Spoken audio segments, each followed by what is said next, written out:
The translation work came in on a Tuesday afternoon, not through my usual channels, not from corporate clients or publishing houses that had built relationships with me over the past 5 years. This arrived through a discreet email with an untraceable sender, offering $5,000 for 2 days of work on a manuscript I wasn't allowed to discuss. I emailed back within the hour and asked for delivery details.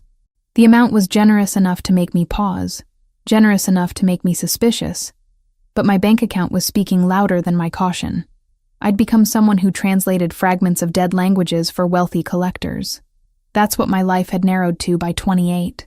A woman in an apartment that was clean but impersonal, surrounded by dictionaries and reference materials, moving between assignments without building any real connections. The work paid better than most jobs required an education in, but it never demanded anything of me beyond accuracy and discretion. I was good at both because I'd learned early that staying invisible was safer than being seen. The manuscript arrived by courier Wednesday morning. I signed for it, set it on the table, and made coffee before I opened the envelope. The seal wasn't new. The edges had frayed from handling. It was old. Genuine old.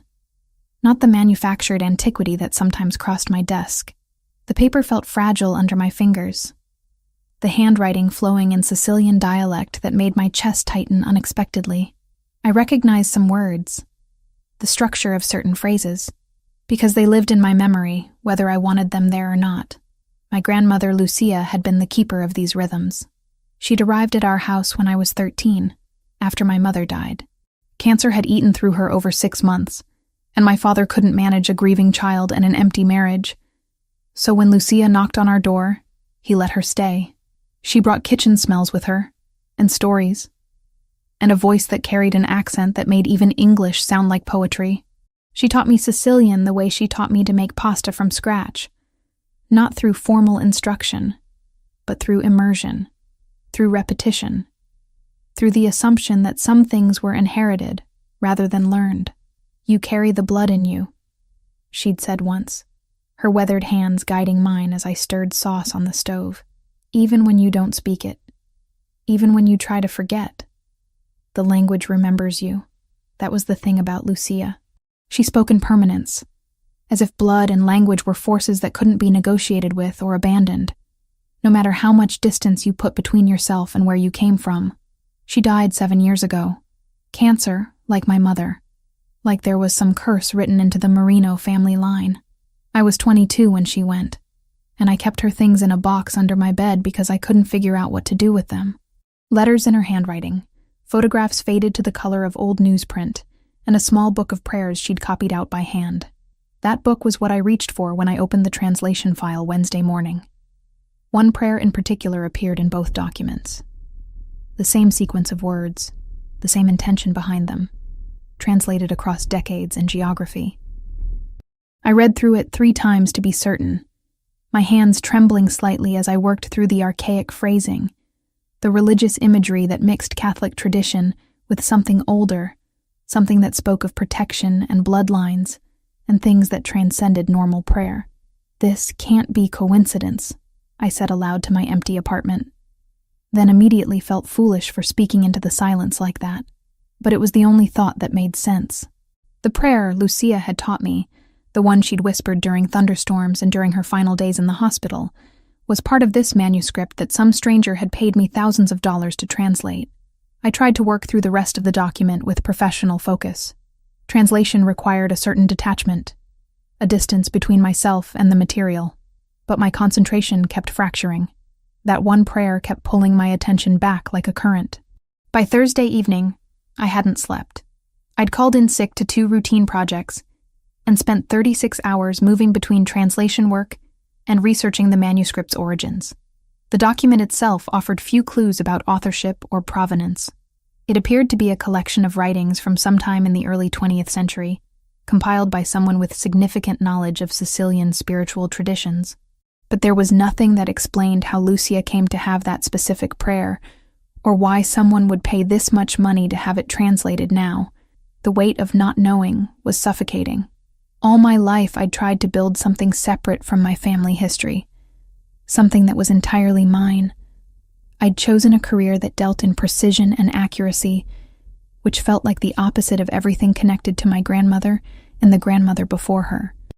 Lucia had hinted at things without ever explaining them completely. She'd speak about family in ways that suggested depth and complexity I wasn't allowed to access. She'd use phrases like, the old ways, and what we protect, without clarifying what we meant or what required protection. Tuesday night, I told myself I needed to move the translation work forward. I told myself I needed to clear my head. What I actually needed was to feel close to something, to someone, to any part of the history that had shaped me without my consent. The church was 6 blocks from my apartment. I'd started going to St. Anthony's years ago, not from religious conviction, but from a need that I didn't fully understand. Lucia had taken me there once when I was younger, and something about the space had remained with me afterward. The way light moved through the stained glass, the scent of candles and old stone, the feeling that time moved differently inside those walls. I went on a Tuesday evening because that was when Lucia had taken me.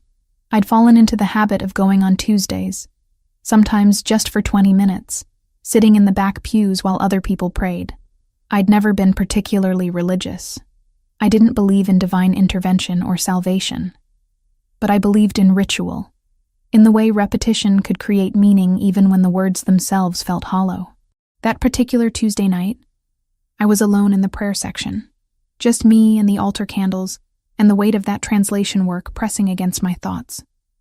I knelt without planning to, my knees meeting cold stone, and I found myself speaking words in Sicilian that I hadn't spoken aloud since my grandmother's funeral. The prayer came back to me perfectly, every syllable, every inflection, every pause that gave the words their particular power.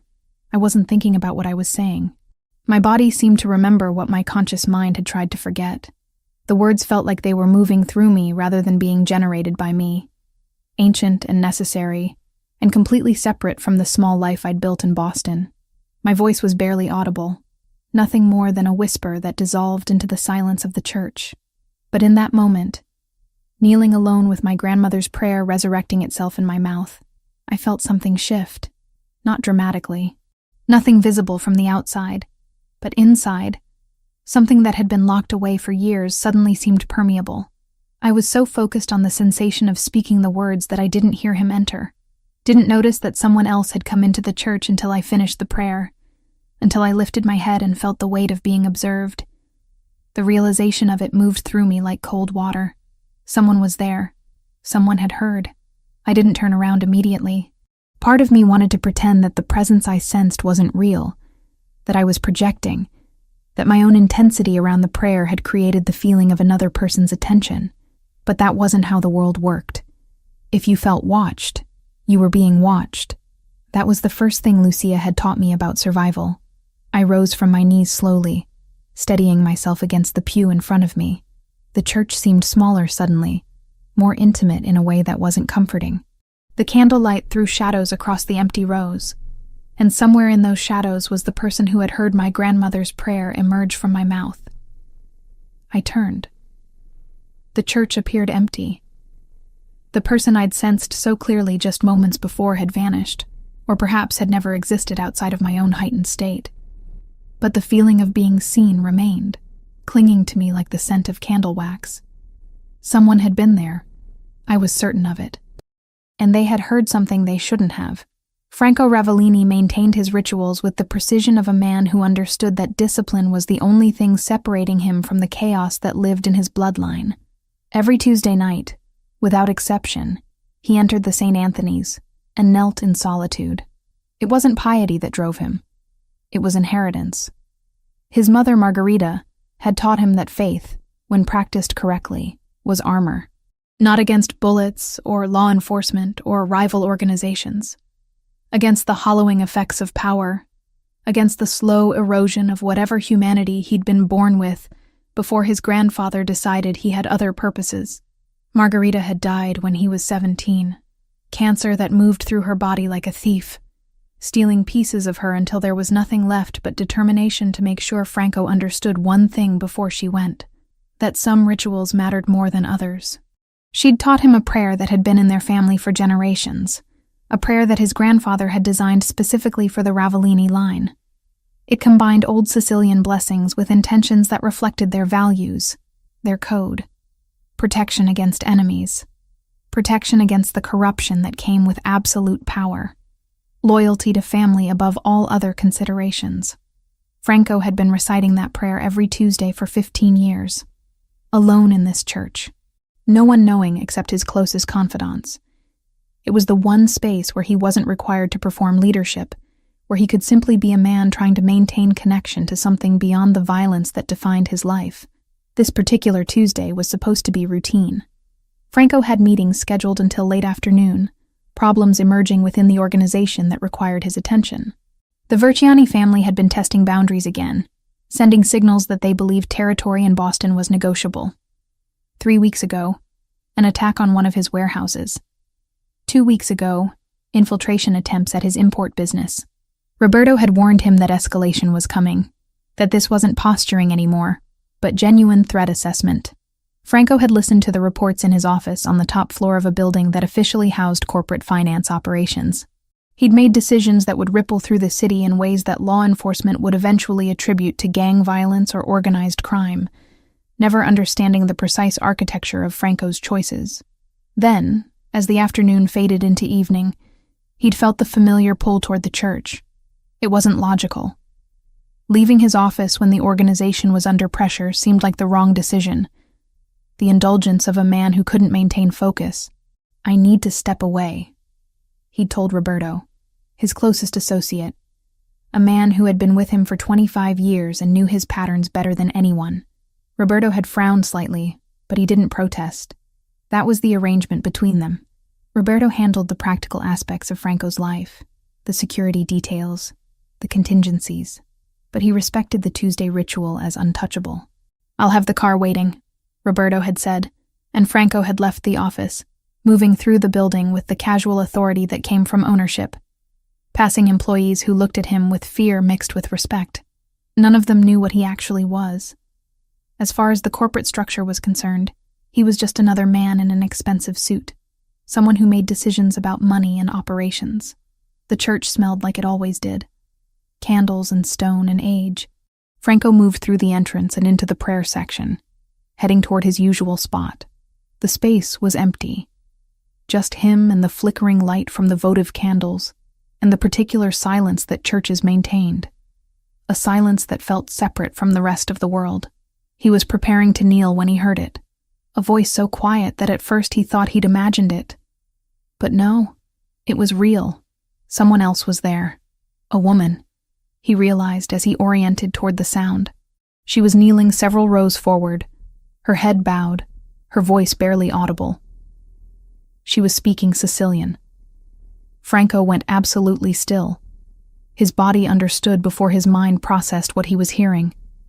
The dialect was exact, the inflection proper. Not Italian, not Sicilian as it was spoken by tourists or academics or people trying to reconstruct their heritage. This was real Sicilian, the kind that came from blood rather than study. She continued speaking.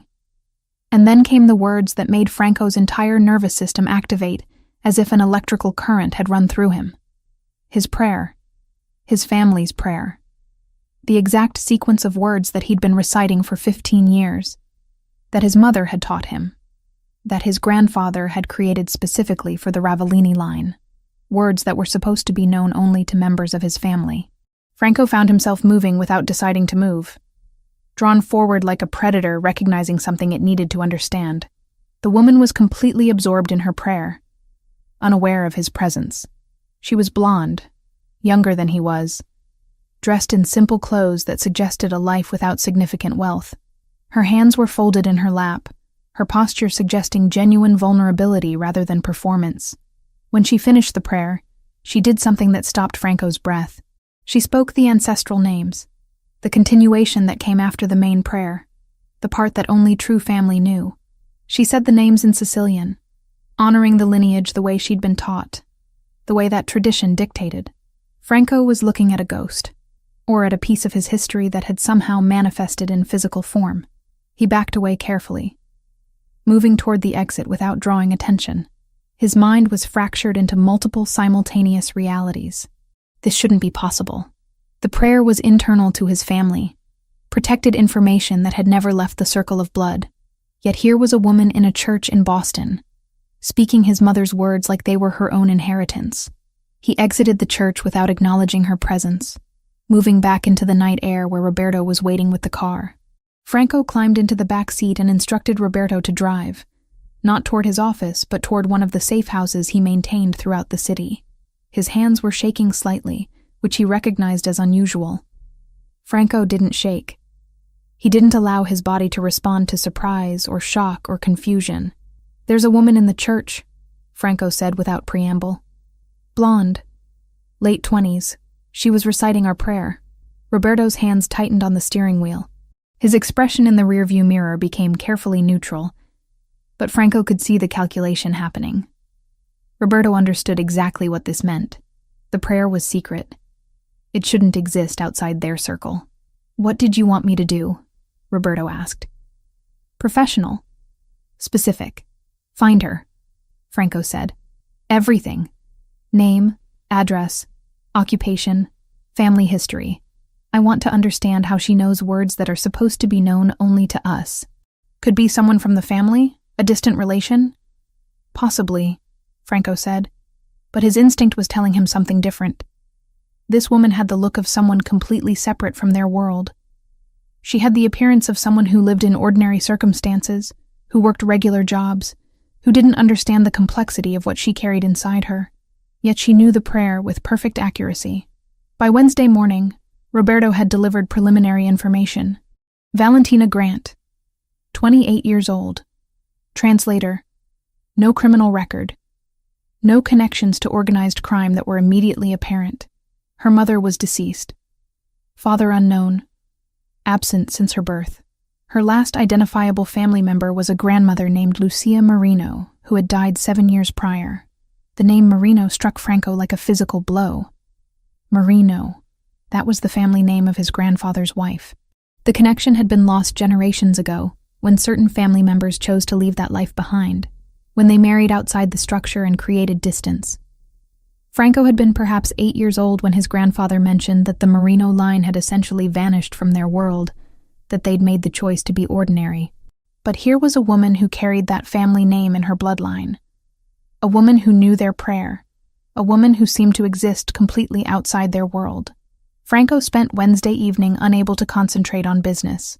He found himself requesting security footage from the church, watching the video of Valentina kneeling in prayer, hearing her voice through inadequate audio, watching her mouth move around words that connected him to his mother, to his grandfather, to something he'd thought was permanently severed. He was obsessed.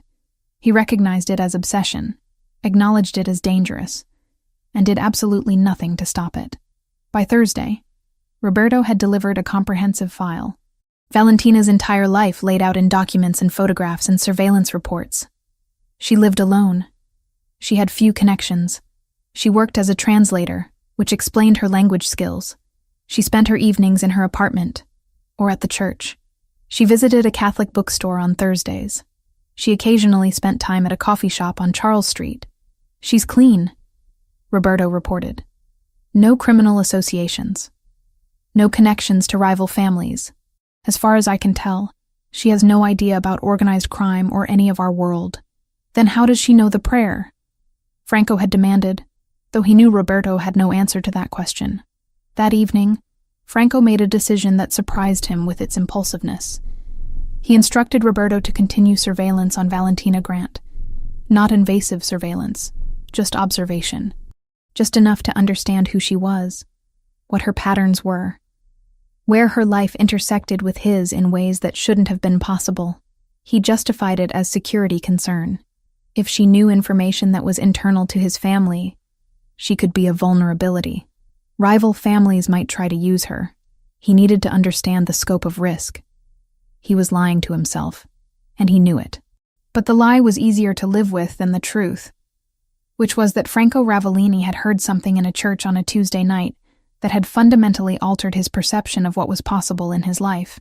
He'd heard proof that his family extended beyond the boundaries he'd accepted, that there were threads connecting him to people he'd never met, that the past he'd assumed was closed off was somehow bleeding back into his present. By Friday, Roberto had delivered preliminary surveillance notes compressed into summary form. Her routine was precise and predictable.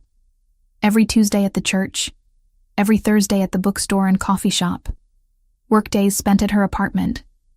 Weekends involved modest activities, nothing that suggested she had significant relationships or social connections. She lived like someone who had chosen isolation, which resonated with something Franco recognized in himself. They were similar in that way, both living small lives inside larger systems, both carrying weight that didn't get discussed or acknowledged. Franco didn't need to invent anything. The manuscript was already moving through his corporate channels before that church night. After hearing the prayer, he let the cued assignment reach Valentina and used it as a clean, professional bridge. It was a real document with real value. The only new part was his decision to step closer. When Roberto delivered the commission details to Valentina through the corporate channels, Franco found himself calculating timelines, considering how to approach her, whether she might recognize his name or make connections that would complicate everything. He'd never done anything like this before, allowed impulse to direct his decisions. His entire life had been about control, about careful planning, about anticipating variables and eliminating uncertainty. Valentina Grant represented complete uncertainty, and Franco found that he wanted to step into that uncertainty rather than avoid it, which terrified him in ways that actual violence never did. Roberto Giardoni worked with the methodical precision of a man who had spent 25 years understanding how information moved through the world. He began his search on Thursday morning, pulling digital threads that connected to Valentina Grant through various databases and informant networks. By Friday afternoon, he had the preliminary file. By Saturday morning, he had refined it down to its essential components. Valentina Marie Grant, he reported to Franco in the private office that overlooked the Boston Harbor. 28 years old, born in this city, mother deceased when subject was 10 years old. Cancer. Father listed as unknown on birth certificate. No contact with subject since infancy. Current occupation is freelance translation work, specializing in rare languages and historical documents. Franco listened without interrupting, his gaze fixed on the photograph Roberto had obtained through security camera footage from the church parking lot. It showed Valentina in daylight, leaving the building after her prayer. She looked smaller outside the church, less luminous, but her face carried the same intensity that had struck him during her prayer. "Where does she live?" Franco asked. "Apartment building on Pinckney Street, 4th floor. She's been there for 3 years, pays rent on time, has minimal social connections, works from her residence most days. Regular patterns suggest highly structured lifestyle. Family: grandmother, Lucia Marino, deceased 7 years ago. That's the only identifiable family member in her recent history. Before that, records get fragmentary. The grandmother came to live with her when subject was 13. Mother's side of the family. The Marino name appears in immigration records from 1955, but tracking the lineage beyond that becomes difficult. Franco's hand stilled on the desk. Marino, the name that had supposedly disappeared from his family's orbit decades ago, that his grandfather had mentioned only once, in a way that suggested the connection was severed intentionally. "How much do we know about Lucia Marino?" Franco asked. Roberto consulted his notes. Lucia Marino, born 1928 in Palermo, Sicily. Immigrated to United States in 1952. Married to an American man named Michael Grant. No record of her involvement in any criminal activities after arriving in America. Lived quietly. Died of cancer in 2018. Left her granddaughter Valentina her personal effects, which included correspondence and a personal prayer book according to records from the estate. A prayer book. Franco felt something crystallize in his understanding. Lucia Marino, granddaughter of the man who had been in his grandfather's circle, the family that had deliberately stepped away from their world. She had preserved the prayer. She had passed it on to her granddaughter, and that granddaughter had carried it forward, maintaining the ritual across the distance that had been deliberately created. "I want comprehensive surveillance established," Franco said. "Nothing invasive. I want to understand her patterns, her connections, anyone she interacts with regularly. 3-week observation minimum." "That's extensive," Roberto said carefully. "Is there a security concern?"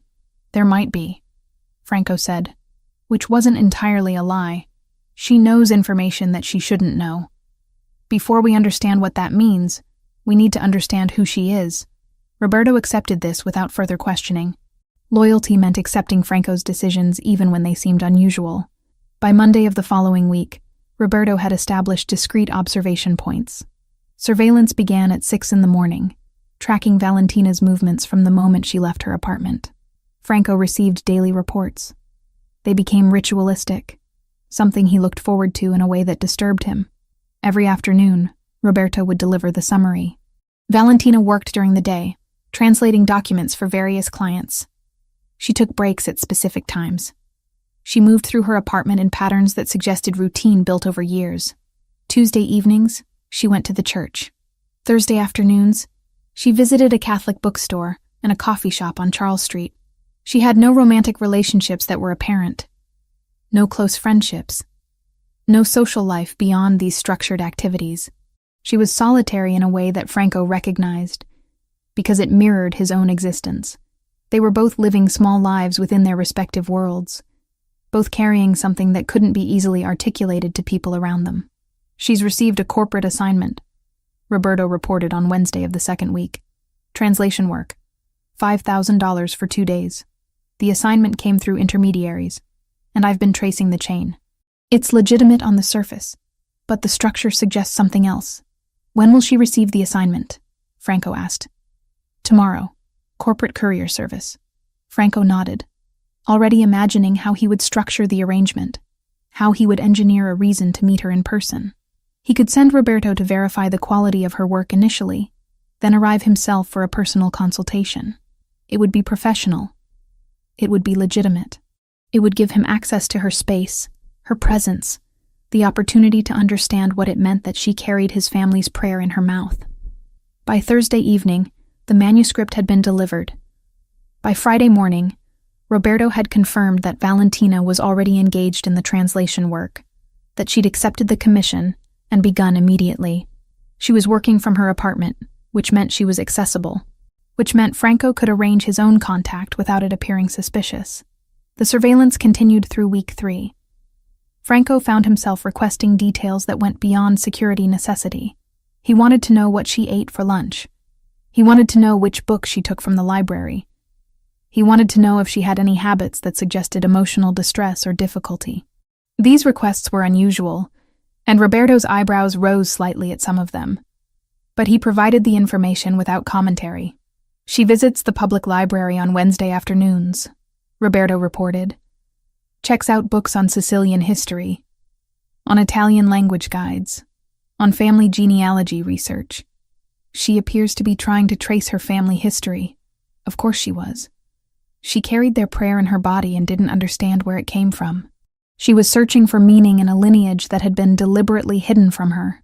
Anything else? Franco asked. She appears emotionally isolated, Roberto said carefully. No indication of depression or crisis. But she moves through the world like someone who doesn't expect to connect with other people. She has money in her account but lives below her means. Her apartment is minimal. She has few possessions. It suggests someone who either values freedom or doesn't believe she deserves to be comfortable. Franco understood that state. He lived the same way, despite having access to unlimited resources. The money didn't matter when everything you owned could become evidence or leverage or a target for enemies. Comfort was a luxury reserved for people whose lives weren't inherently unstable. I want to meet with her, Franco said on Friday of week 3. Arrange something that looks professional. Roberto will make initial contact about the translation work verification. I'll follow up personally. That's direct, Roberto said. Are you sure that's the approach you want? I'm not going to maintain surveillance indefinitely, Franco said. I need to understand what she is, what she knows, why she carries information that belongs to my family. And if she's dangerous? Then we'll discover that when we meet, Franco said, though he already knew with certainty that Valentina Grant wasn't dangerous. What she was a key, a piece of his history that had somehow found its way back to him. And Franco had spent too long in isolation to let that opportunity pass without reaching for it, regardless of the complications it might create. Roberto Giardoni's office was located in a building that officially housed import-export operations. The space was nondescript, professional. designed to deflect attention rather than attract it. But inside his private room, secured behind steel-reinforced doors and electronic locks, was a network of computer systems and filing cabinets that represented decades of accumulated intelligence. Roberto had built this infrastructure over 25 years because he understood something fundamental about power. Information was the foundation upon which everything else was constructed. He began his search on Thursday morning, pulling threads that connected through various databases. His hands moved across the keyboard with practiced efficiency, accessing records that weren't meant to be public. By early Friday afternoon, preliminary data had coalesced into something coherent. By Saturday morning, he had refined the investigation into a comprehensive file that he scheduled to deliver to Franco in person. The meeting happened in Franco's private office, located on the top floor of a building that appeared to house corporate finance operations, but was actually the nerve center of Franco's organization.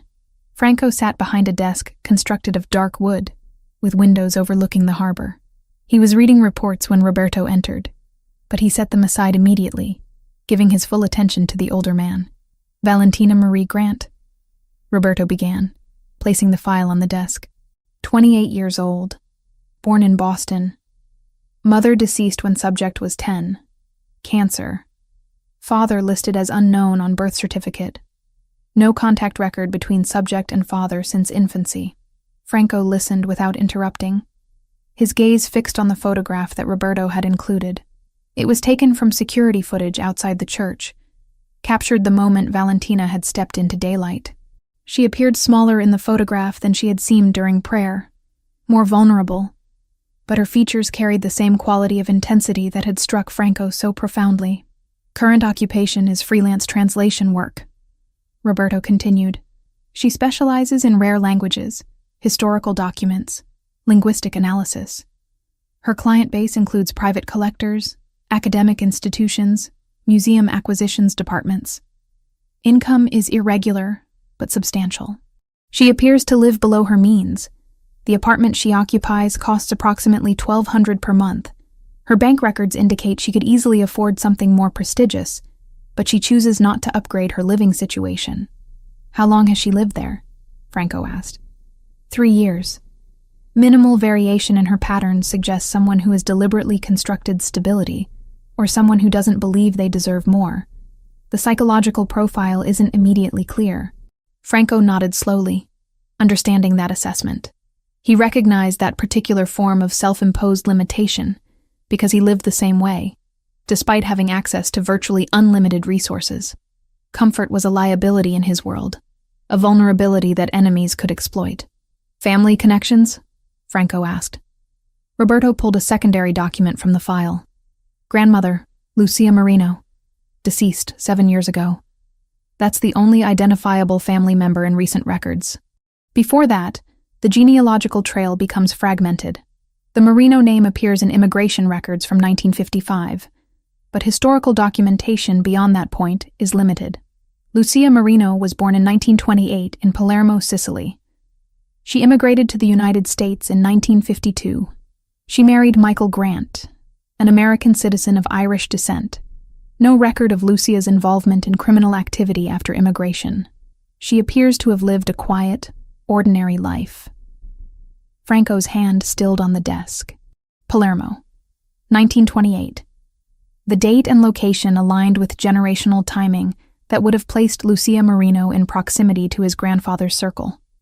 Marino, the name that had supposedly disappeared from his family's orbit decades ago, severed deliberately when certain family members chose to leave that life behind. What was her relationship with her granddaughter? Franco asked. Lucia came to live with Valentina when she was 13, following the death of Valentina's mother. According to neighbors, they were quite close. Lucia remained in the household until her death from cancer when Valentina was 22. Estate records indicate that Lucia left her granddaughter personal effects including correspondence and a personal prayer book. A prayer book. Franco felt something crystallize within his understanding. Lucia Marino had preserved it. She had maintained the connection across the deliberate distance that had been created. She had passed the prayer forward, ensured that the knowledge survived, even though the family connection had been severed. I want comprehensive surveillance established immediately, Franco said, his voice steady despite the intensity of what he was feeling. Nothing invasive. I want to understand her patterns, her daily movements, anyone she interacts with. 3-week observation minimum. Is there a security concern? Roberto asked carefully. The question was a formality. Roberto knew Franco wouldn't order surveillance without legitimate justification, but asking aloud maintained a certain professional boundary. She knows information that she shouldn't know, Franco said, which was technically accurate if incomplete. Before we understand the implications, we need to understand who she is. Roberto accepted this without further questioning. Loyalty meant accepting Franco's decisions, even when they seemed unusual or strategically questionable. He left the office with instructions to establish observation points and begin documentation of Valentina Grant's movements, activities, and connections. By Monday morning, discreet surveillance had been established at multiple locations. A man stationed across from her apartment building, another position near the coffee shop she visited on Thursday afternoons, a third assigned to monitor her workplace, although she appeared to work primarily from her residence. Roberto received daily reports that he compiled into summaries for Franco's review. Franco found himself looking forward to these reports in a way that disturbed him. He recognized what was happening. He was obsessed. It was an unprofessional state for someone in his position, a vulnerability that could be exploited by rivals, a distraction that could compromise his judgment. He acknowledged this reality and did absolutely nothing to stop it. The daily summaries became ritualistic. Valentina worked during daylight hours, translating documents for various clients. She took breaks at specific intervals. She moved through her apartment with the precision of someone living according to established routines. Tuesday evenings, she attended St. Anthony's for approximately 90 minutes of prayer and reflection. Thursday afternoons, she visited a Catholic bookstore where she browsed for 30 to 40 minutes, then moved to the coffee shop where she sat alone, usually with a book, for another hour or so. She had no romantic relationships that surveillance could detect. No close friendships. No social life beyond these carefully structured activities. She was solitary in a way that Franco recognized and understood because it reflected his own existence. They were both living small lives within the parameters of their respective worlds, both carrying weight that couldn't be articulated to people around them, both moving through their days with deliberate precision. Franco's attention focused completely. Details? Translation work. $5,000 for 2 days of labor. The assignment came through corporate intermediaries, and I've been tracing the chain of custody. The structure is legitimate on its surface, but the architectural design suggests something else. Suggests that someone deliberately set up the assignment to be untraceable to its origin. When will she receive the assignment? Franco asked. Tomorrow morning. Corporate courier service. Franco nodded. By Thursday, the manuscript would be in her possession. By Friday, she would be engaged in translation work, extracting meaning from text that had survived centuries, rebuilding language and intention from fragments and deterioration. The irony wasn't lost on him. She would be translating his family's words, understanding his grandfather's intentions, processing the spiritual foundation that had shaped his life. I'm going to meet with her, Franco said. Arrange it as a professional consultation. Roberto will make initial contact about verification of work quality. I'll follow up personally. That's direct approach, Roberto said carefully, using the neutral tone of someone raising practical considerations without overstepping boundaries. Are you sure that's the strategy you want to implement? I'm not going to maintain surveillance indefinitely, Franco said. I need to understand what she is, what she knows, why she carries information that belongs to my family. Roberto accepted this without further argument. Loyalty meant trusting Franco's judgment, even when decisions seemed unusual or potentially problematic. By Friday afternoon, Roberto had made preliminary contact through corporate channels, notifying Valentina that a client representative might arrive for a personal consultation regarding the translation quality. The notification was professional, non-threatening, business standard. Franco spent Friday evening in his office, ostensibly reviewing the evening's reports, but actually visualizing what would happen when he finally met Valentina Grant in person. He imagined what she might say. He imagined how she might react when he revealed his identity, He imagined the moment when she understood that his appearance in her life was not coincidence, but destiny. By Saturday morning, Franco had made his decision. He would visit her apartment Monday evening. He would present himself as the corporate client. He would explain that he wanted to review the translation work personally to ensure quality standards. None of this would be technically false, but all of it would be incomplete truth, strategically presented to accomplish his actual objective, which was simply to be in her presence, to hear her voice, to understand how a woman he'd never met could carry his family's prayer in her mouth like it belonged there. Roberto arranged the meeting through intermediaries. By Monday afternoon, the appointment was confirmed. Valentina would be expecting a visit from a corporate client. She would be preparing her translation work for review.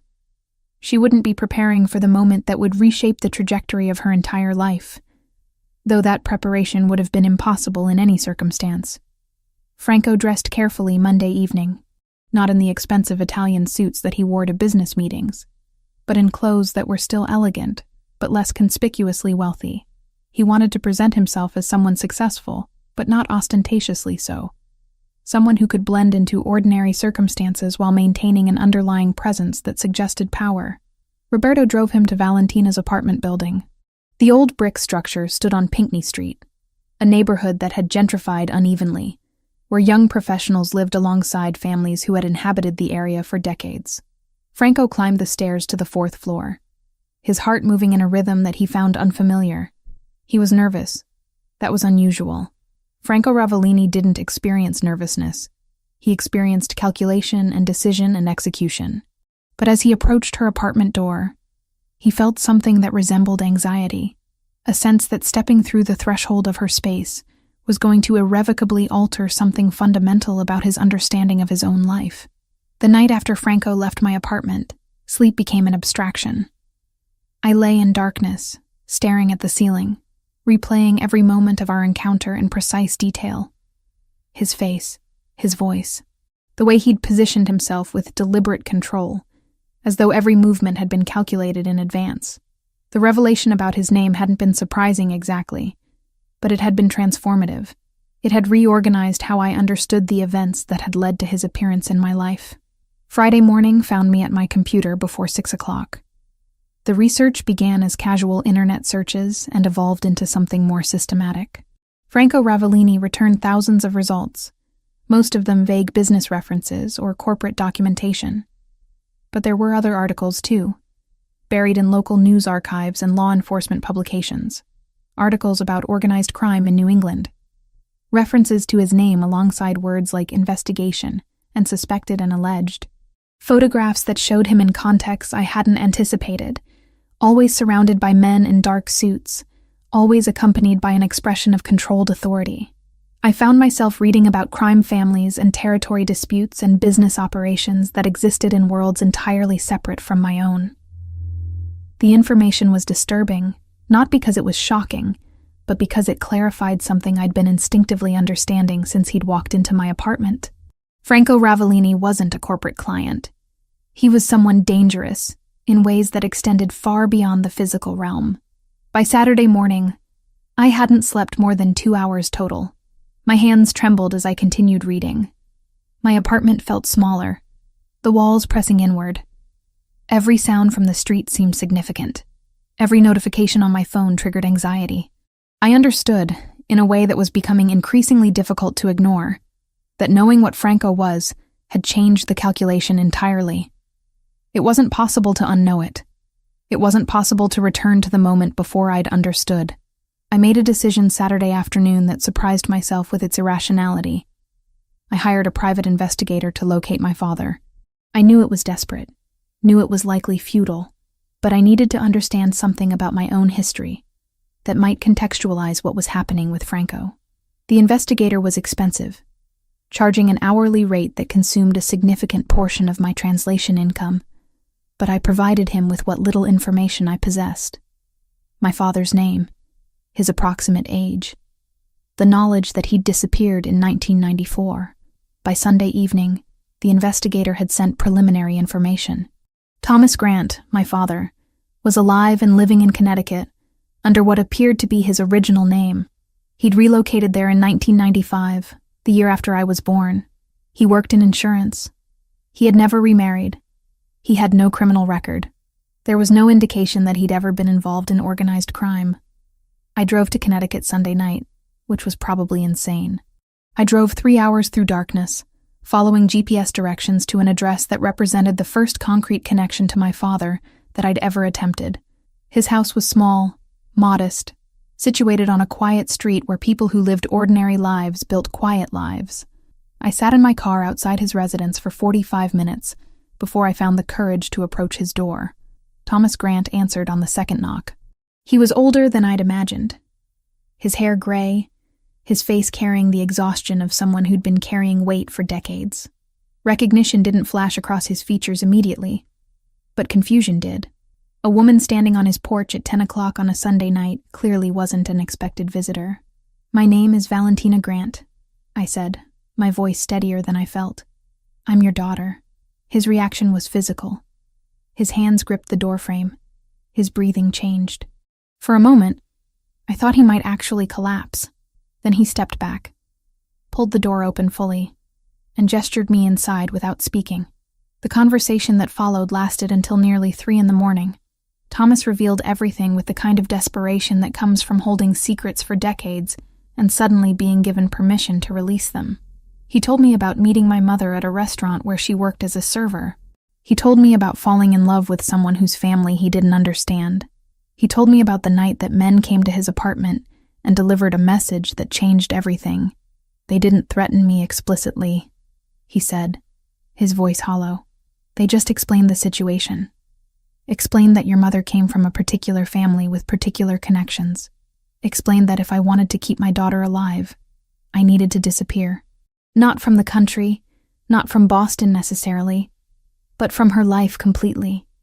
They said that my presence was a vulnerability. They said that if I loved you, I would leave." "And you believed them?" I asked, though I already knew the answer. "I had no reason not to believe them," he said. "I wasn't naive, Valentina. I understood what they were, and I understood that they had the capacity to do what they threatened. So I left. I left your mother because I believed it was the only way to keep you safe. I've spent 28 years wondering if I made the right decision." Thomas described receiving word of my mother's death through indirect channels. Cancer, he'd been told, though he'd never confirmed it directly. He'd watched my life from a distance, through investigative reports that he'd hired over the years. He'd seen photographs of me entering my apartment building, going to work, attending church. He'd preserved those photographs in a box that he showed me, his hands shaking slightly as he turned each one. "I wanted to contact you so many times," he said, "but I was afraid. Afraid that reaching out would endanger you. Afraid that whoever had threatened me was still watching, still waiting to see if I'd violate the terms of my exile. Afraid that you'd hate me for leaving." The conversation created a peculiar reconciliation. Not forgiveness exactly, because forgiveness required that he'd done something I could blame him for. And I understood now that he'd made a choice that was impossible to judge from the outside. He'd chosen my safety over his presence in my life. That was something I could respect, something I could process, something that recontextualized my entire understanding of abandonment. "What's changed?" Thomas asked, as morning light began filtering through his windows. "Why now? Why have you searched for me now?" I couldn't explain it completely. I couldn't tell him about Franco or the prayer or the surveillance, or any of the elements that had destabilized my carefully constructed equilibrium. Instead, I told him I was trying to understand my family, trying to understand the heritage that had shaped my life without my knowledge or consent. Monday evening, Franco appeared at my apartment door with flowers and chocolate. The flowers were lilies, pure white, and the chocolate was imported, expensive, chosen by someone who understood that details mattered. He looked different in my space during daylight hours, less predatory, more human, but there was still an intensity in his presence that made my breathing shallow. "I placed you under surveillance," he said without preamble, without any attempt at softening the confession. "I followed your movements for 3 weeks. I learned your patterns.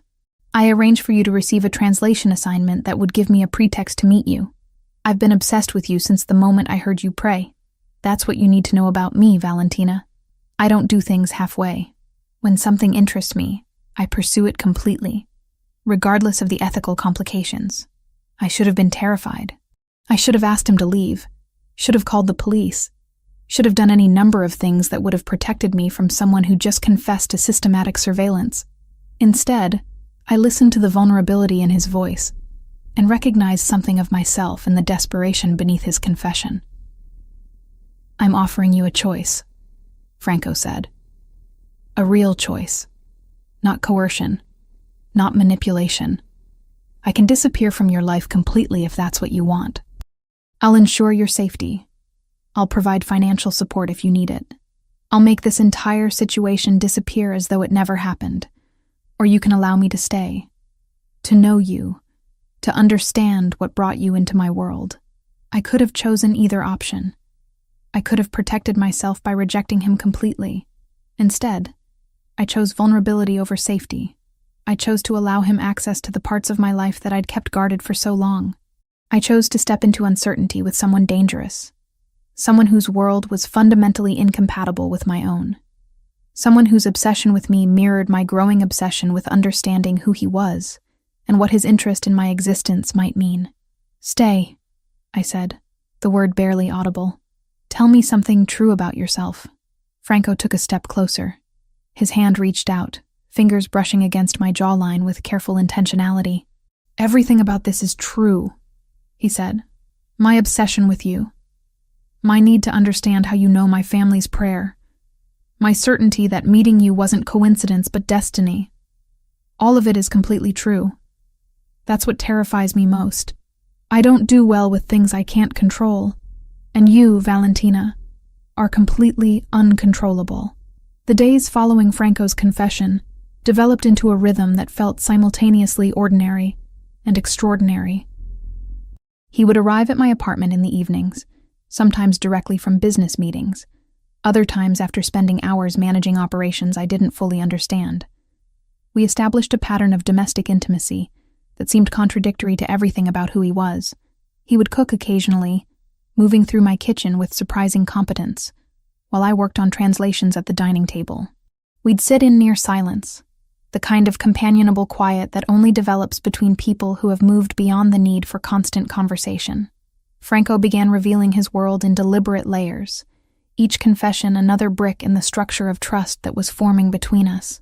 He told me about his mother Margarita, how she had died when he was 17, how her death had coincided with his grandfather's decision to bring him directly into the family business. He spoke about violence without glorifying it, describing it as a practical tool in a world where practical tools were the only currency that mattered. "I've killed people," he said one evening, his voice completely neutral. "Not many. I'm strategic enough that I don't need to kill often. But I've done it. I've looked into someone's eyes and made the decision that their existence was incompatible with my organization's survival. That's something you should know about me." I understood that this was a test of some kind, a moment where I could express horror or judgment and fundamentally alter what was developing between us. Instead, I acknowledged his statement without condemning it. "I believe you," I said. "I don't think you're someone who lies about what he is." His expression shifted into something that resembled relief, as if my acceptance of his nature, without the complications of moral outrage, gave him permission to continue existing as he actually was, rather than as some sanitized version of himself. During these conversations, I processed my own understanding of my father Thomas with newfound clarity. I had visited him again, had spent entire weekends in Connecticut, allowing him to tell me the details of his life that had been shaped by fear and the need to protect me from circumstances he had never fully controlled. Thomas had shown me photographs of my mother, had described her with the kind of tenderness that comes from loving someone completely and then losing them. He had explained that my grandmother Lucia had been his only connection to my mother after their separation, and that Lucia had maintained the barrier between him and me with deliberate precision because she understood that the threat was real. "Your mother's family wasn't involved in criminal activity directly," Thomas had explained, his hands trembling slightly. "But they had connections. Lucia broke those connections deliberately when she married my father and immigrated to America. She thought she'd escaped it completely, but apparently there were people who didn't accept that she'd simply stepped away. The complexity of my family history was becoming comprehensible through Franco's presence in my life. He represented the world that my grandmother had fled, the traditions that she had preserved through prayer and language while actively rejecting their practical application. And I, somehow, had inherited both the spiritual legacy and the vulnerability that came with it. One evening in late November, Franco arrived at my apartment with visible tension in his shoulders. He moved through the space with less grace than usual, his movement suggesting something had disturbed his equilibrium. He kissed me briefly, then moved to the window and stood there looking out at the Boston skyline without speaking. "What happened?" I asked. "An attack on one of our warehouses," he said. "The Versiani family is escalating beyond the level of posturing we've been managing. This is becoming something more substantial. Is it serious?" The question felt naive even as I asked it, but I didn't know how to quantify threat in Franco's world. "It's manageable," he said, which seemed like a non-answer, "but it requires attention. I'm going to need to be away from here more frequently, sometimes for extended periods. You'll need to understand that my presence can't be constant." I understood then that our domesticity had existed in a kind of bubble, a space where I could temporarily forget that Franco existed within a complex structure of power and violence and territorial conflict. The attack on his warehouse was a reminder that this structure was always present, always demanding management and strategic response. Roberto appeared at my apartment the following Tuesday evening, which had never happened before. His arrival suggested that something had shifted in Franco's operational security protocols. Roberto stood in my living room with his characteristic professional demeanor, though I could detect something approximating concern beneath his carefully neutral expression. "Franco is occupied with operational matters," Roberto said. "He asked me to inform you that there may be escalated activity over the coming weeks. He wants you to be aware that your safety is a priority, but that his availability will be compromised." "Is he in danger?" I asked directly. Roberto considered the question with the gravity it deserved. "Franco is always in danger," he said. "That's the nature of his position, but he has survived 32 years in this world through a combination of strategic thinking and the loyalty of people who are willing to sacrifice for him. I'm among them. So the danger is managed as much as it can be managed in circumstances like these." After Roberto left, I spent the night researching the Versiani family. Online information was limited but suggestive. They were described as a rival organization, based in New York, but attempting to expand territory into New England. They were allegedly involved in operations that ranged from traditional organized crime activities to more modern criminal enterprise. They were considered dangerous enough to warrant FBI attention, though law enforcement's effectiveness against organizations like them appeared limited. Franco called me at 3 a.m. His voice carried the particular quality of exhaustion that comes from making decisions with significant consequences. "I need you to understand something," he said without preamble. "My world is about to become more complicated. Wars don't resolve themselves quickly, and the Versiani situation appears to be developing into something that will consume significant time and resources. I don't want you to be caught in the crossfire of that. Not physically, but emotionally. Not because I don't want you in my life, but because I want you to have the option to remove yourself if this becomes too much. Are you offering me an exit?" I asked, hearing the vulnerability in my own voice. "I'm offering you reality," he said. "I'm offering you the truth that being connected to me means being connected to all of this. The violence, the complexity, the uncertainty. I know what I'm asking of you, and I want you to make that choice with complete information." "I don't need to leave," I said. "I'm choosing to stay." There was silence on the line, the kind of silence that carries weight. "Then I need to move you somewhere safer," Franco said. "Somewhere that I can protect you more effectively. I have a house in the suburbs. It's secure. I want you to move there while this situation develops." The proposal should have terrified me. It should have triggered every instinct of self-preservation I possessed. Instead, I felt a strange sense of relief. Moving to Franco's secure location meant surrendering control, but it also meant surrendering the isolation that I'd maintained for so long. It meant accepting that I was no longer moving through the world alone, that someone with considerable resources had determined that my safety mattered enough to require extraordinary measures. "When?" I asked. "Monday," he said. "I'll have someone assist with your transition. Pack essentials. Don't worry about most of your possessions. The house has everything you'll need." That Friday evening, Franco appeared at my apartment for the last time in that space. He moved through the rooms with the deliberation of someone taking final photographs in his memory. He stood in front of the altar where I kept photographs of Lucia, studying the images like they might reveal secrets. "Your grandmother was remarkable," he said. "She preserved something that was supposed to be protected and secret. She did it anyway, maintained the connection across distance and deliberate severance. That took courage." "She was," I agreed. "I'm just now understanding how much." Franco pulled me close, his arms surrounding me with the kind of protective intensity that suggested he was preparing for a separation. "Once you move to the house, things are going to change. I won't be able to maintain the level of proximity we have now. There will be days where I'm completely absent. There will be decisions I'm making that you won't be informed about because the information would place you in danger. You're going to have to trust me through circumstances where trust is the only currency that matters." I nodded against his chest, understanding that we were entering a new phase of whatever this was. A phase where safety required sacrifice, where protection required distance, where love existed alongside danger in ways that I was only beginning to comprehend. The safe house existed in a state of controlled isolation. Located in the suburban reaches of Boston, where properties sat back from roads behind wrought iron gates and mature trees, it was a mansion disguised as understated wealth. From the outside, it appeared to be simply an expensive home owned by someone who valued privacy.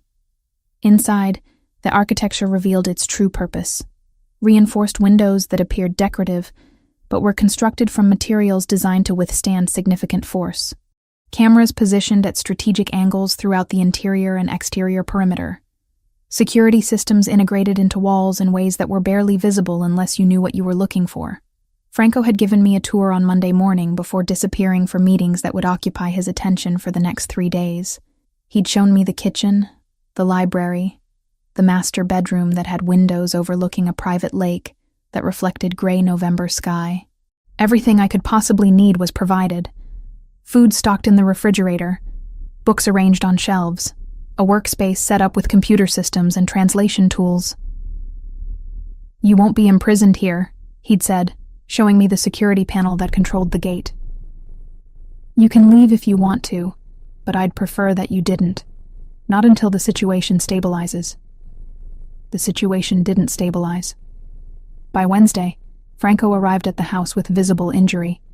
His left shoulder was bandaged beneath his shirt, and he moved with the careful deliberation of someone managing pain. I didn't ask what had happened. I understood that certain details would be withheld for my protection, that complete knowledge of his operations could create vulnerabilities. What struck me most was how he allowed me to see him injured. He didn't hide it or downplay it.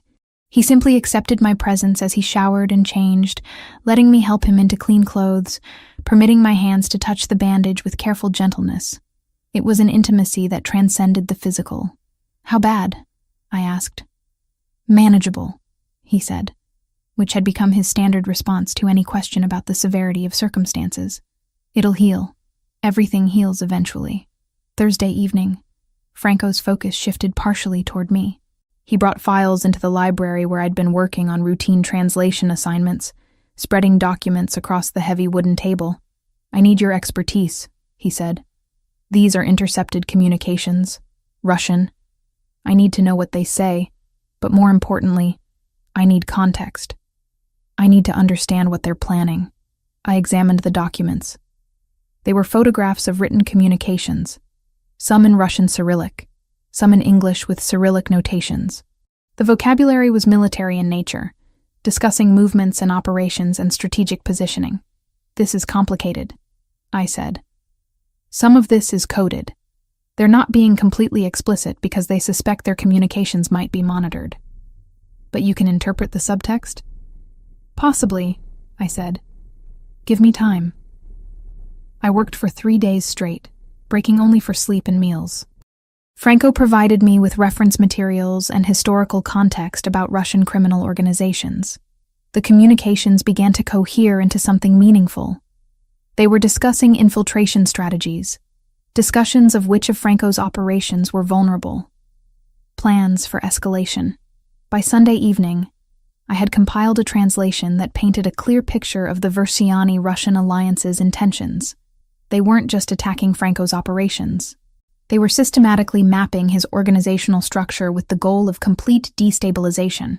"This is sophisticated," I told Franco as I presented my findings. "They're not acting rashly.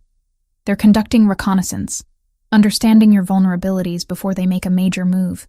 Which means we have time," Franco said, though his expression suggested that time was a limited commodity. "Thank you. This information changes our strategic calculations significantly." He kissed me briefly, then was gone again, pulled back into meetings and decisions that would shape how his organization responded to the threat developing around us. Tuesday evening arrived with the particular quality of quiet that November carried into New England. Franco appeared unexpectedly, which had become rare. His absence had been extended, his presence becoming something I'd learned not to anticipate. But on Tuesday, at exactly 7 o'clock, he entered the safe house carrying the weight of 3 weeks of conflict. "I want to pray," he said without preamble. "I want to pray with you." I understood immediately what he was asking. He wanted to recite the prayer together, to share the spiritual practice that connected him to his family, and connected me to mine through the blood inheritance I was only beginning to understand. We knelt together on the library floor, the space we'd come to occupy during our evenings together. The fireplace cast dancing shadows across the room. Franco's hands found mine in the darkness. "I learned this prayer from my mother," he said softly. "She taught it to me when I was 7 years old. She said that it was designed to protect those who belonged to our family, that it carried power because it was spoken with intention. I stopped believing in that power when she died. I thought the prayer had failed because she got sick anyway. But I was wrong." "How do you know?" I asked. "Because I'm still alive," he said. "Because you're here. Because somehow, across generations and deliberate severance, you carry this prayer in your blood. The power wasn't about preventing death. It was about maintaining connection across distance and time." We recited the prayer together.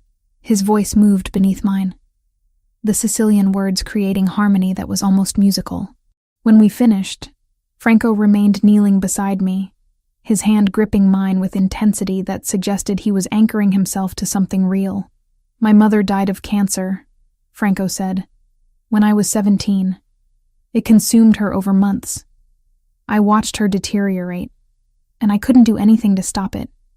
She was the strongest person I knew, and the disease didn't care about strength." I felt my chest tighten. "My mother died of cancer too," I said, "when I was 10. I barely remember her face now. I have photographs, but those aren't the same as actual memory." Franco turned to me then, understanding crystallizing in his expression. "You understand loss then. You understand what it means to have something essential taken before you're ready to let it go." "I do," I said. He pulled me close, his arms surrounding me with the kind of protective intensity that had become his physical language. We stayed like that for hours, kneeling in front of the fire, holding each other in the way that people do when they've recognized in each other something fundamental about survival and grief. Later that evening, as we lay together in the master bedroom, Franco traced patterns across my skin with careful fingers. His touch was exploratory, gentle in a way that contrasted with the controlled violence that typically characterized his physical presence. He moved slowly, giving me opportunities to withdraw, to establish boundaries. Instead, I drew him closer, accepting the vulnerability that he was offering. We made love with an intimacy that transcended physical connection. It was an acknowledgement of shared trauma, a recognition that we were both people shaped by loss and the need to survive circumstances beyond our control. When he held me afterward, his breathing gradually slowing as sleep approached, I felt something settle within me, a sense of belonging that I'd searched for my entire life and never quite found until this moment. "Don't leave me," I said into the darkness. The words escaped before I could reconsider them. "I can't make that promise," Franco said with brutal honesty. "The war with Versiani might require sacrifices that I can't anticipate, but I can promise that you're the reason I'm fighting to survive it. Everything I do now is calculated toward creating a future where I can exist in this space with you without constant threat. It was the most romantic thing anyone had ever said to me, precisely because it was devoid of false promises. Franco wasn't offering me certainty. He was offering me his commitment to try, his willingness to sacrifice, his genuine desire to build something that transcended the violence of his world. By Wednesday morning, he was gone again, pulled back into operational necessities, but he left something behind. A handwritten letter placed on my pillow, expressing in words what he'd struggled to articulate in conversation. He wrote about recognizing in me something that he thought had been permanently severed from his capacity to feel. He wrote about his mother, and about his fear that his existence would inevitably damage anyone who allowed themselves to love him. He wrote about choosing to believe that perhaps his mother had been right about the power of the prayer, and that perhaps Valentina Grant had been sent into his life specifically to remind him why survival mattered. The war reached its crescendo during the third week of December. Franco had been absent for increasingly extended periods, arriving at the safe house only in brief intervals to shower, change clothes, and consume reports that Roberto delivered with mechanical precision. The tension in his shoulders had become permanent, his movements suggesting someone operating on depleted reserves of both physical stamina and emotional energy. Valentina remained at the safe house, continuing her translation work, but with a new intensity of purpose. The Russian communications that Franco needed interpreted had become her singular focus. She worked methodically through the intercepted messages, recognizing patterns that suggested the Verciani alliance was approaching their final operational phase. The organization wasn't simply attacking Franco's territory. They were executing a coordinated strategy designed to dismantle his infrastructure systematically. By the 15th of December, Valentina had compiled a comprehensive translation that outlined the Russian organization's complete assault plan. She presented the findings to Franco during one of his rare appearances at the safe house, spreading the documents across the library table where they'd spent so many intimate evenings. "They're planning a coordinated strike," Valentina explained, pointing to specific passages she'd translated. 3 separate operations scheduled for simultaneous execution. Here, financial operations. Here, territorial consolidation. And here, direct confrontation with your leadership structure. They're not leaving anything to chance. This is designed to be decisive. Franco studied the translations with the focus of someone whose survival depended on understanding details. "When?" he asked. "The communications suggest the strike is planned for next week, December 22nd. They believe your organization will be compromised by holiday operations and reduced vigilance." Franco nodded slowly. "They're strategically sound. Holiday periods do create vulnerability." He looked at Valentina with an expression that carried gratitude mixed with something approximating awe. "You've given us the information we need to neutralize this threat before it develops into full conflict. What happens now?" Valentina asked. "Now I ensure that we survive," Franco said, "and that you understand that everything I've done, everything I do moving forward, is calculated toward creating a future where survival doesn't require constant vigilance." He kissed her briefly, then was gone again, pulled back into the complex machinery of war and strategic response that was his world. The intelligence that Valentina had provided gave Franco something he hadn't possessed before, the ability to be proactive rather than reactive.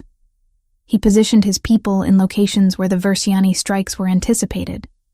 He reinforced vulnerable operations. He established surveillance networks that would alert him the moment any of the planned attacks began to materialize. What happened next was unusual in the world of organized crime. Instead of open warfare, there was negotiation. Alexei Popov, the Russian leader who had coordinated the entire assault, arrived in Boston personally expecting to find Franco's organization in disarray. Instead, he discovered that every contingency he'd planned for had been anticipated and countered. Every strike that his people attempted to execute was met with resistance, positioned precisely where it needed to be. The negotiation happened in a private restaurant in the North End, a space controlled by neutral parties who had brokered similar discussions in the past. Franco and Alexei Popov met across a table laden with untouched food, their conversation conducted in the carefully measured tones of 2 powerful men who recognized that continued conflict would be mutually destructive. "You're more resourceful than I anticipated," Popov said in Russian, his accent thick, but his intention clear. "You're more ambitious than you should have been," Franco replied in English.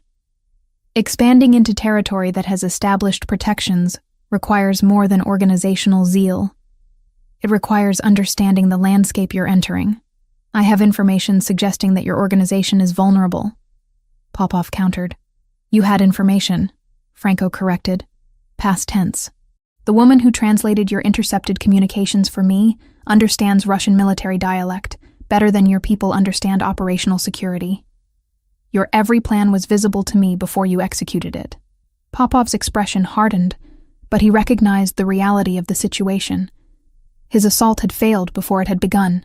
The Ravellini organization remained intact, their operations uncompromised, their leadership secure. Continuing to press forward would only result in losses that couldn't be absorbed. What do you propose? Popov asked after a silence that stretched across minutes. Withdrawal, Franco said simply. Your organization focuses on territories where you don't conflict with my interests. Verciani family concentrates on operations outside New England. In exchange, you receive a payment that compensates for the time and resources you've invested. Everyone survives. Everyone profits. Nobody declares victory because the terms are designed so that both parties understand mutual respect. Pragmatism won. Popov accepted the terms because they represented the best outcome available given the circumstances. Within 48 hours, the Russian organization had begun dismantling their Boston operations. The threat that had dominated Franco's attention for weeks suddenly dissipated, not through destruction, but through negotiated capitulation. Franco returned to the safe house on the 23rd of December, with the particular kind of exhaustion that comes from navigating between life and death, and choosing to preserve both. He found Valentina in the library, exactly where she'd been when he'd left. She looked up from the translation work she'd been completing, and her expression shifted into something that resembled relief.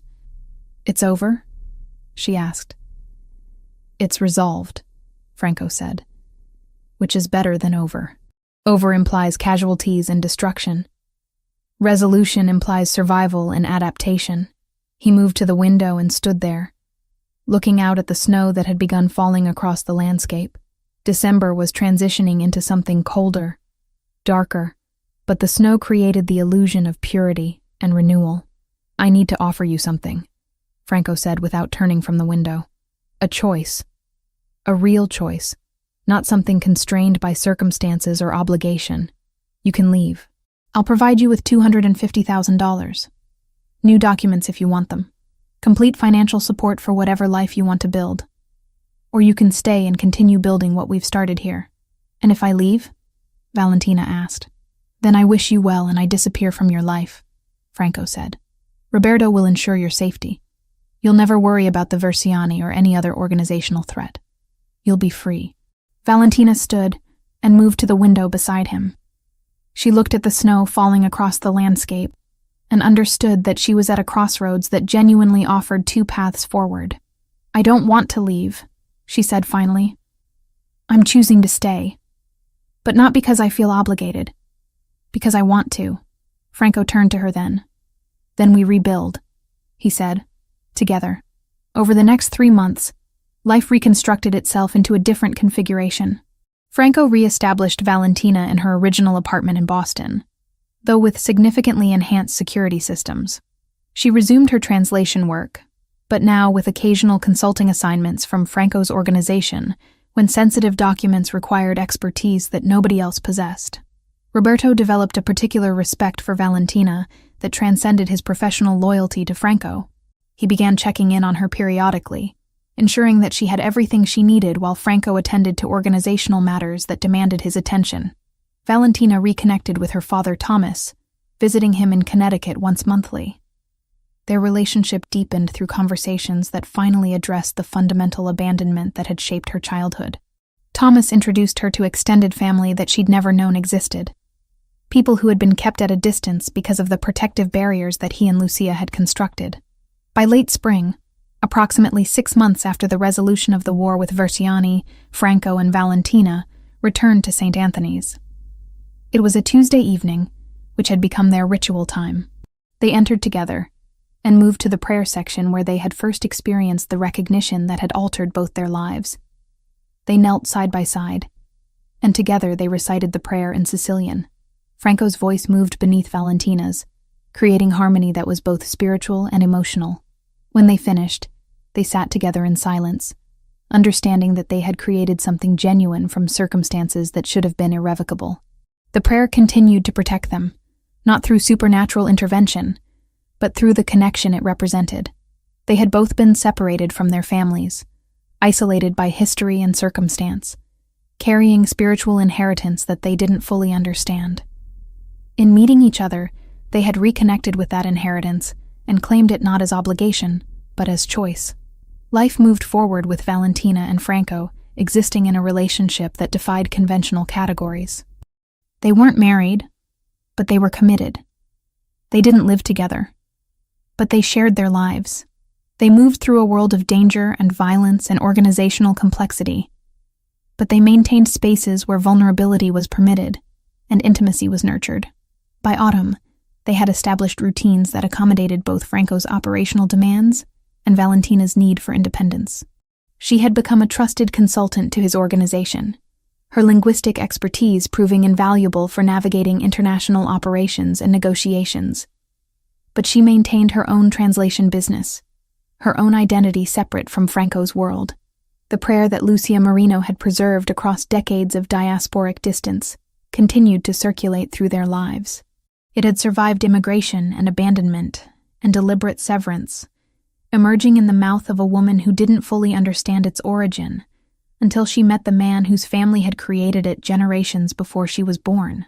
In the end, they had both discovered what that prayer had promised all along, that protection came through connection, that family persisted across distance and time, and that love could exist alongside danger when both parties chose vulnerability over self-preservation. They had found in each other what they'd both been searching for their entire lives: recognition from another person who understood what it meant to carry history that belonged to you whether or not you had requested it,